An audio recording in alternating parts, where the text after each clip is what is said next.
The high holidays are a time for reflection and a time to look to the year ahead. Let's start with the reflection. It was the summer of 2004.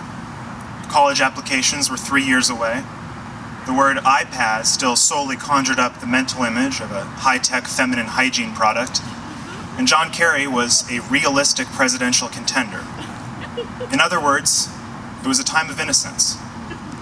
And my innocence was about to be shattered because in the summer of 2004, I experienced my first breakup. Being dumped by a girl who you've only dated for 3 months and kissed twice should not be a soul-crushing experience. I use the past perfect progressive tense because I was devastated. Obtaining a girlfriend had been on my bucket list since I was in the 6th grade, and now I had loved and lost. But as our breakup reverberated through my young, naive soul, and as I stayed up late those first few weeks watching Harold and Maude with my parents, listening to Joni Mitchell's Blue, also with my parents, I realized I wasn't upset because I was still in love with this girl. Why was I so upset? It slowly hit me that the reason I was crushed was because, for the first time in my young life, someone else had decided I wasn't good enough for them. That because of someone else's decision, I couldn't get what I wanted. And this blew my 15-year-old acne-ridden brain. It wasn't until I was in college, taking a class called Writing About Oneself, that I first learned the word solipsism. My professor had split the class into 2 groups for ease of presenting our work, as professors are wont to do, and she named the 2 groups narcissists and solipsists because she had a sense of humor. I already knew what a narcissist was. A narcissist is what my parents called me growing up whenever I didn't want to drive to Anaheim for family events. Narcissism, to those of you uninitiated, if there are any non-Jews in the audience, is being extremely self-centered, caring only about yourself. Solipsism is a bit different. As I learned, it is the view or theory that one's mind is the only thing that exists. The difference between these 2 concepts is slight, but extremely significant. Narcissism is when the only thing that you think about is yourself. Solipsism is when the only thing you think exists is yourself. Solipsism is the Roman Catholic Church pre-Galileo. You are a geocentric Earth and everything else is orbiting around you. Solipsism is Jim Carrey in The Truman Show. Everyone else around you are actors in your movie. Solipsism is a Facebook profile. You're the homepage, everyone else is the mini-feed, there for your perusal and stalking. I was single at the time, so naturally my first reaction to the idea of solipsism was depression. The idea that the only thing at most any of us can be certain of is our own being is a difficult idea to grapple with, even more so when you don't have anybody to be making out with at the time.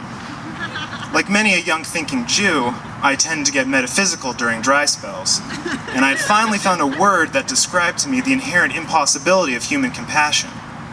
Because aren't we all solipsists? How can we be sure anything outside of our brains actually exists? How do you know that me speaking to you right now isn't simply another scene in the movie of you? I'm not trying to suggest that this concept is false. In fact, the reason I'm bringing this all up is because, for all we know, it's true. At least there's no possible way for any of us to ever be entirely certain that we're not at the center of our own universe. From the moment we are born, our perception of the world is the only one we see and will ever see. Every single clue points to the verdict that everything around you is solely for your own benefit, or destruction, because you will never be able to step outside of yourself. As a human being, it's impossible not to be a solipsist. We're all solipsists. So as we look to the new year ahead, how can we combat this idea of solipsism? There are so many things not to care about because they aren't happening directly to us, or because we're not at the center of them. What we can do is acknowledge this natural instinct and fight against everything our brain and eyes tells us, so that we may achieve the opposite of solipsism, empathy, the ability to feel on behalf of someone else. We can try to read and educate ourselves about things going on in other countries, not just about their cultures, but about what's going on right now. America is not at the center of the earth. Every nation is crafting its own narrative, and their ideas are not inferior to ours. And to that end, we can educate ourselves about what's going on in our own country, because more education in this country couldn't hurt. We can be more considerate and empathetic in our daily lives.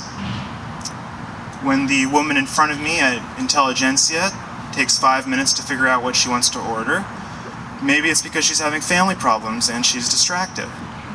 When the guy in the car in front of me doesn't inch forward enough when it's time to make an unprotected left turn, maybe it's because he's experienced a tragedy recently and he's being overly cautious, and my honking profusely doesn't help. And when someone tells me that they don't like the movie Manhattan, maybe I shouldn't immediately write that person off as a moron. I should assume that the events in that person's life have led up to them having a taste in film different than my own, and that whatever films they do appreciate would have a relevance to me if I had shared their life experiences.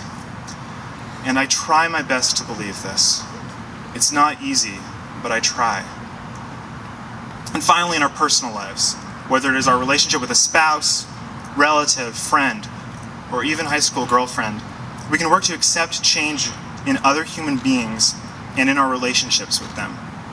After all, the natural status for a human being is like Facebook's profile design. It's always changing, and that change is inevitable. You can either get used to the change, accept it, and keep logging on, or you can log out.